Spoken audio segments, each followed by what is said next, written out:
ಇನ್ಶಾ ಅಲ್ಲಾ ನಾವು ಬಹಿರಂಗ ಸವಾಲನ್ನು ಎಸೆಯುತ್ತಾ ಇದ್ದೇವೆ.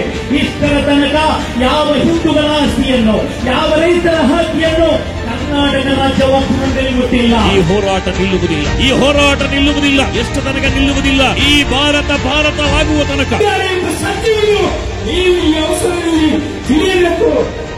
उस वक्त हिफाजत करने के लिए काला पानी की सजा भी बर्दाश्त करने वाले मुसलमान उलमाए किराम थे.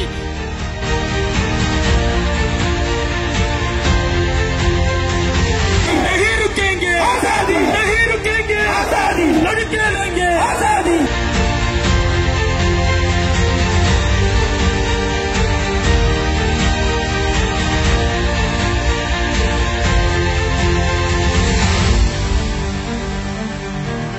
ಎಷ್ಟು ನಮ್ಮನ್ನು ಹೊಡೆದರೂ ಕೂಡ ಮತ್ತೆ ಮತ್ತೆ ನಾವು ಎದ್ದು ನಿಲ್ಲುತ್ತೇವೆ ಅನ್ನುವುದನ್ನು ಕೂಡ ಈ ಸಂದರ್ಭದಲ್ಲಿ ನಾವು ನೆನಪಿಸ್ತಾ ಇದ್ದೇವೆ.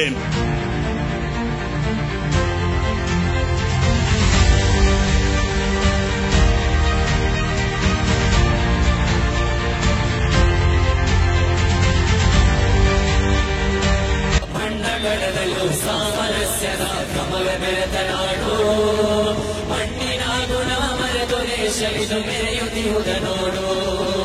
ಮಣ್ಣಿನಿಂದಾದ ಮಡಿಕೆ ಮಣ್ಣಿಗೆ ಧನ್ಯವಾದುದೆಂದು, ಶಾಂತಿ ಅಳಿಸುವ ದುಷ್ಟ ಉನ್ನಾದ ಜಗವ ತೊರೆಯುವುದೆಂದು.